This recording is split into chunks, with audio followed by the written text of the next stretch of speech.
चलें बच्चों, मैं आज आपका टेस्ट लेती हूँ। चलो प्यारे बच्चों, ये बताओ ये क्या है? ये कौन सी मद है? छोटी मद्दे मुनफसिल। मद्दे मुनफसिल। छोटी मद। ओके, इसको हम क्या बोलते हैं? ज़बर। इसको हम क्या बोलते हैं? जो डब्ल्यू की तरह होता है? शहादा। शहादा। इसे हम शद भी कहते हैं। शद। शद याद रखियो, आदि शद। ओके, इसे हम क्या बोलते हैं? उल्टा पेश। Very good. ये कौन सी मद है? बड़ी मद।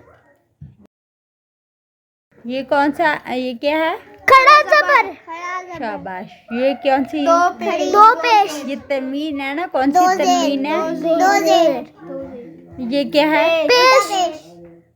उल्टा पेश नहीं है, सिर्फ पेश है। उल्टा पेश नहीं, सिर्फ पेश। ये क्या है? सुकून। ये क्या है? दो ज़बर। ये ज़बर। जेर जेर जेर। ये क्या? खड़ी जेर। शाबाश।